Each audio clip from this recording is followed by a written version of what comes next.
E aí galera, tudo bem? Estamos aqui no nosso Diálogos Urgentes 8, falando sobre vacinação. Tá? Eu acho que o tema vacinação, sendo bem franco contigo, né? Talvez não caia tão diretamente numa prova quanto a do Enem, porque nós estamos vivendo um problema nacional recente, mas em muitas outras provas ele é bem possível. Na prova da URGS acho que seria uma questão bastante interessante, não direta, mas indiretamente. Como assim indiretamente? A vacinação como ou um direito do indivíduo ou como um problema à liberdade no indivíduo. A vacinação deve ser obrigatória ou não deve ser obrigatória? Até que ponto o Estado pode interferir no teu comportamento individual e aí por diante? Essa é uma das grandes questões. E com elas eu já começo a aula de hoje dizendo, o diálogo de hoje, perguntando assim, ó, por que discutir o contexto da vacinação? Eu sei que o público me assiste, na maioria jovens estudantes, pessoas progressistas, pessoas que estão esperando pela vacina, trancadas nas suas casas, aproveitando o isolamento e por diante, talvez nem se deem conta da realidade que nós estamos vivendo no Brasil hoje, da negação da vacinação. Como está vendo nessa imagem da Folha de São Paulo, recente, pesquisa de 15 dias atrás, 22% dos brasileiros não quer tomar a vacina, não pretende tomar a vacina. E se a vacina for a chinesa, essa negação sobe para 50%. Metade dos brasileiros não tomaria uma vacina chinesa. Qual é o papel do Estado quanto a isso aí? Nós devemos obrigar essa população a tomar a vacina, mesmo que seja a vacina chinesa, ou nós devemos deixá-la arcar com o seu prejuízo individual de contrair o corona numa margem bem significativa dessas pessoas. Lembramos que quando nós estamos gravando essa aula, nós já temos mais de 7 milhões de brasileiros contaminados e aproximadamente 200 mil mortos, correto? Qual é o papel do Estado? Deixar ou obrigar? Essa é uma questão interessante. O Estado deve promover a saúde a qualquer custo, porque tu não pode negar que vacinar é promover a saúde, né? Ou tu deve preservar antes a liberdade individual. Parentes, que tu deve estar pensando agora, essa liberdade não é tão individual assim, não é verdade? Porque a pessoa não vacinada, ela pode contrair o vírus, e mesmo que ela não sofra, correto? Mesmo que ela seja sintomática, ela é um vetor da doença, né? Vocês devem ter notado que houve nesse período que nós estamos falando agora, final de dezembro de 2020, houve um aumento bem significativo no Rio Grande do Sul de jovens contaminados. Esses jovens contaminados, mesmo assintomáticos, mesmo que sobrevivam, podem levar a doença para os seus familiares mais frágeis, né? Seus pais mais velhos, seus avós, ou ainda pessoas que estejam no grupo de risco na sua família. Isso é inevitável, né? Entendeu? Então, nossa situação agora é sair dessa sinuca de bico. Fere a liberdade, mas ao mesmo tempo propaga o problema de saúde. E quem é que arca com o problema de saúde na maior parte das vezes os brasileiros, em que mais de 70% usam o sistema público de saúde? Quem arca é o SUS. Quem arca é o próprio governo, correto? Numa segunda situação, agora eu vou te lembrar aqui, tá? Isso não é um passado, e aliás, isso não é uma coisa nova na história brasileira. Todo mundo lembra, é inevitável lembrar, do nosso passado histórico da revolta da vacina. Né? Revolta da vacina, vocês lembram, 1904, durante o governo do Rodrigues Alves, com um papel predominante do Oswaldo Cruz na vacinação contra a varíola, correto? Nesse período a gente tem várias doenças que infestavam o Rio de Janeiro, na varíola, peste bubônica, febre amarela, e aí houve um esforço sanitário, né, para salvar a vida das pessoas lá, bastante desencontrado, né, tanto que gerou uma revolta, mas com o misticismo. Vocês lembram dessas histórias? Né? A população imaginava que a gente fazia vacina com sangue de rato, injetava sangue de rato nas pessoas e por diante. Coisas que têm um misticismo talvez menor do que existe hoje. Uma resistência menor do que talvez o brasileiro esteja vendo hoje, sobretudo em expressões como a do nosso presidente, que disse assim, pô, mas é uma responsabilidade vacinar as pessoas, e se tu tomar vacina e virar um jacaré? Olha, não há registros ainda de ninguém que se jacarizou virando tomando a vacina. E também nem vai virar comunista porque a vacina é chinesa, né?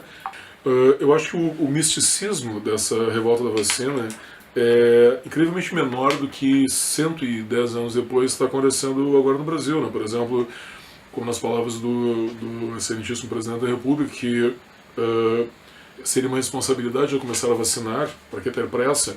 Porque ninguém garante que tu não vai virar um jacaré tomando a vacina, né?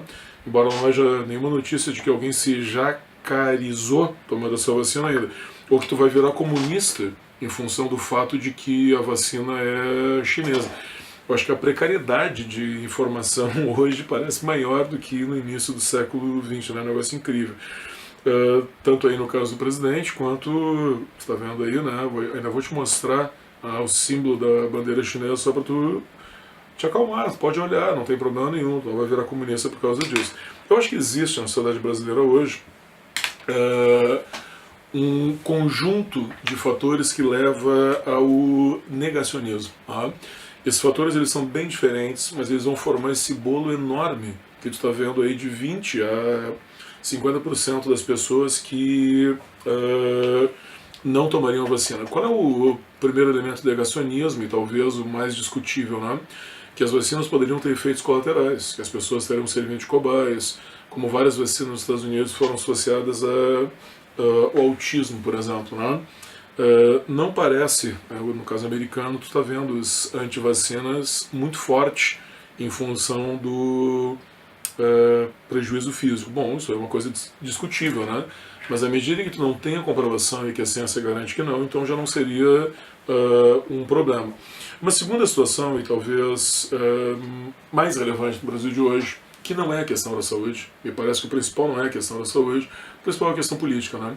Sobretudo quando o STF, o Supremo Tribunal Federal, ordenou a vacinação obrigatória. Né? Isso caiu como uma bomba nesses grupos que advogam o direito pleno da liberdade do indivíduo, mesmo que o indivíduo possa causar problemas à sociedade. Né? Então o STF representa muito no seu posicionamento a negação do seu ponto de vista político. Há uma terceira onda, que eu acho que também é bem presente no Brasil, que eu gosto de chamar, no geral, assim, do terraplanismo, né?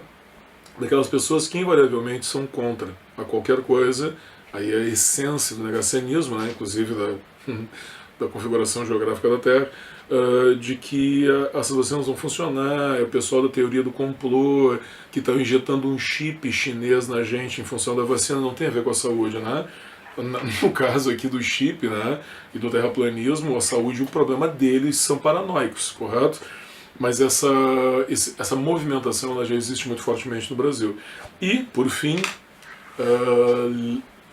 a última, mas não a menos importante, tem uma questão religiosa, né, que se apega a todos os elementos anteriores. A questão religiosa ela vai questionar o problema da saúde, vai questionar a questão da liberdade individual e também vai questionar de uma forma paranoica, né?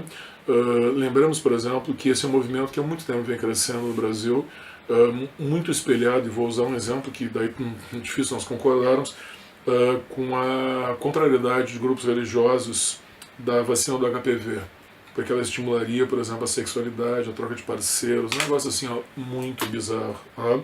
Então a gente tem um movimento negacionista muito forte, esse é um lado. Tá? Um outro lado, esse é um lado que está no cidadão. Entendeu? O cidadão está aderindo a essas situações. Por outro lado, tu também vê as políticas públicas, né, representadas aí, né, pelo próprio Bolsonaro e pelo seu ministro da Saúde, né, o Pazuello, que deu uma declaração textual há pouco tempo atrás que não conhecia o SUS, já na condição de ministro da Saúde. Um cara que efetivamente não teve nenhum papel na saúde até virar ministro. Né? Eu acho que essas políticas públicas elas colocaram o cidadão em dois polos muito, embora eu sei que eu esteja sendo redundante, mas eu quero salientar isso, extremo, né? De um lado, por exemplo, o isolacionismo total, é o nosso caso no Rio Grande do Sul, né? Sistema de bandeiras, lockdown durante algum tempo, proibição de utilização da praia e aí por diante, e o negacionismo, né? Os movimentos aí do Bolsonaro sem máscara, aglomeração de pessoas, dos seus patrocinadores também, né? Todo mundo lembra do senhor da van, o Luciano, não vou chamar de velho da Havana, que é como todo mundo chama, aquele que parece um periquito, está sempre vestido de verde e amarelo, fazendo aglomerações, inaugurações da loja da Havan em vários lugares do Brasil, inclusive no Rio Grande do Sul. Então existe o negacionismo e o isolacionismo. Então a polarização acho que não ajudou muito. E eu queria te lembrar sobre essa questão do negacionismo, algumas frases interessantes das autoridades brasileiras. Todas elas aqui nesse caso, representadas pelo Bolsonaro. Vou te dar 2 ou 3 aqui, tá? De março até dezembro. Em março, logo no momento inicial do corona, ele diz assim, ó, está sendo superdimensionado o poder desse vírus, que depois mataria 200 mil pessoas. Tá? Depois, no dia 17, ele diz assim, ó, o que está errado é a histeria, como se fosse o fim do mundo e não o vírus. Logo depois ele diz também, depois da facada, não vai ser uma gripezinha que vai me derrubar, associada depois àquela questão do histórico do atleta, lembra que ele mostra a linda pança, não? Um pouco mais tarde, ainda em março, ele diz assim, o brasileiro não pega nada, pula no esgoto, mergulha e não acontece nada, é um caso a ser estudado. Depois, com o crescimento de mortes, ele diz, paciência, acontece. Depois ele diz também, um pouco mais, ainda questionado sobre as mortes, ele diz assim, ó, e daí não sou coveiro, isso é em abril. Tá? Depois em junho ele diz assim, ó, em maio ele diz, quem é de direita toma cloroquina, quem é de esquerda, tubaína. Depois ele diz, ainda sobre as mortes em julho, é destino de todo mundo um dia vai morrer, tá? Não sou coveiro. Olha só, em novembro ele diz, tem que deixar de ser um país de maricas. E depois, em dezembro, ele diz 2 coisas bem importantes, né? Que é, se tu tomar vacina e virar um jacaré, o problema é seu, eu não vou me responsabilizar, ele quer que as pessoas assinem um termo de compromisso ao tomar a vacina. E finalmente, dia 26 de dezembro, ele diz que não dá muita bola para isso, que a vacina está chegando agora e que a gente está vendo apenas um repique da epidemia que não é importante. Com essa postura, naturalmente, tu incentiva o item que nós vimos antes do negacionismo, né?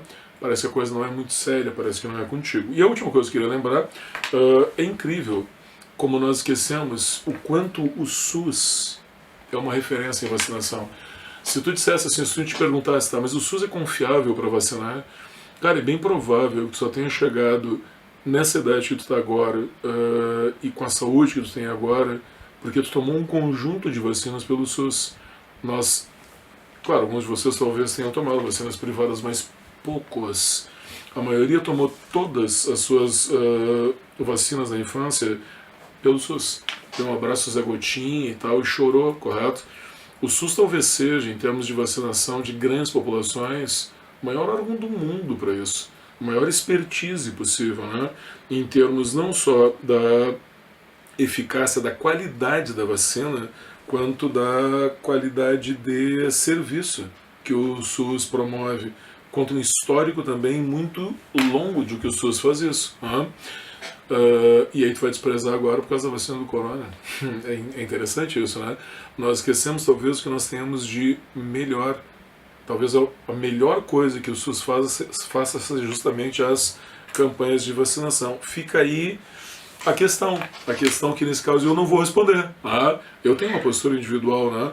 Mas da mesma forma que há milhões de pessoas esperando desesperadoramente pela vacina como uma solução para suas vidas, como uma solução para a economia, também há milhões de pessoas negando a vacina, negando a pandemia e negando o SUS. E tu, o que tu acha? Vai tomar essa vacina aí ou não? Me diz depois. Aí valeu.